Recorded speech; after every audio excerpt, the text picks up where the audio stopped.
Long ago, in the myths of ancient Greece, there was a man whose music could make stones weep. His name was Orpheus. When he played his lyre, wild animals stopped to listen. Trees bent toward the sound. Even the gods turned their eyes. But Orpheus would not become legend because of his music. He would become legend because he walked into the land of the dead for love. Orpheus was no ordinary mortal. Some said he was the son of Apollo, god of music and light. Others said his mother was one of the Muses, spirits of poetry and song. From them, Orpheus received a gift no warrior could match. Not strength, not weapons, not a crown, but music. With only a lyre in his hands, he could calm the sea. He could silence storms. He could soften the hearts of beasts. Where others needed swords, Orpheus needed only a song. And then he met Eurydice. Eurydice was beautiful, gentle, and bright as spring. To Orpheus, she was not just the woman he loved. She was the soul behind every song he had ever played. When they married, the world seemed full of light. The trees whispered around them. The rivers moved softly. The gods themselves seemed to bless their joy. But Greek myths rarely let happiness last. On the day their love should have begun forever, death was already waiting in the grass. While Eurydice walked through the fields, a serpent lay hidden beneath the flowers. She did not see it. She did not hear it. One sudden bite, and the light left her body.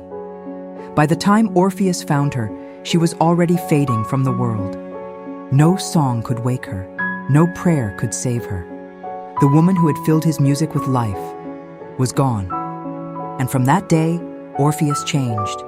He no longer sang for joy. He sang for grief. His music became so sorrowful that rivers slowed to hear it. Birds stopped flying. Even the stones seemed to mourn. But grief did not satisfy him. Orpheus wanted more than memory. He wanted her back. So Orpheus did what no living man should do. He walked down into the underworld, past the caves where sunlight died, past the rivers of shadow, past the souls of the dead, whispering in the dark. He crossed into the kingdom of Hades, where no mortal was meant to return. The dead gathered around him, silent, cold, forgotten. But Orpheus lifted his lyre and began to play. His song carried through the underworld like a flame in endless night. The tortured souls stopped their suffering. The Furies lowered their eyes. Even Cerberus, the monstrous hound of Hades, lay still at his feet. And deep upon their dark throne, Hades and Persephone listened. Orpheus sang of love. He sang of a wedding destroyed, of a bride stolen too soon, of a heart that could not survive in the world above without her. And for the first time, the king of the dead was moved. Persephone, queen of the underworld, pitied him. Even Hades, who ruled over every soul lost to death, agreed to one impossible mercy.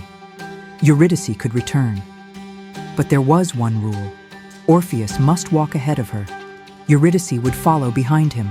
And until both of them reached the world of the living, he must not look back, not once. If he did, she would be lost forever. Orpheus accepted, because love had brought him into death, and hope would lead him out. The path upward was long, dark, silent. Orpheus walked with shaking breath.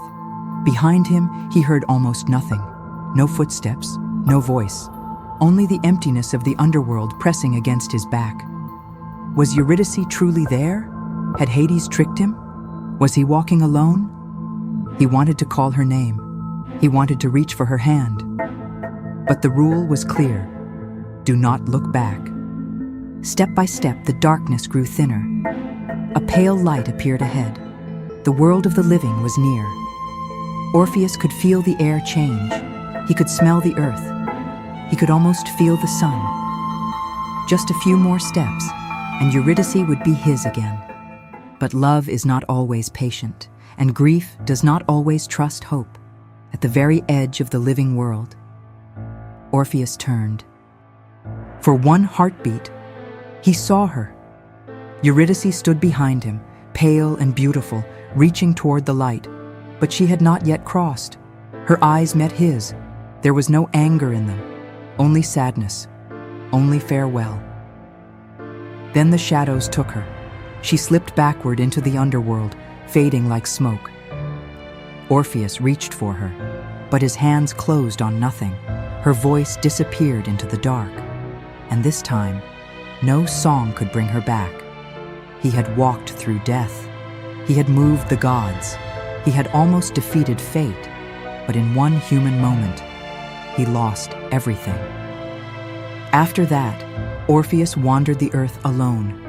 He played music so filled with sorrow that even nature mourned with him. But Eurydice never returned.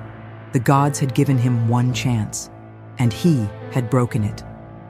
That is why Orpheus became one of the saddest legends of ancient Greece.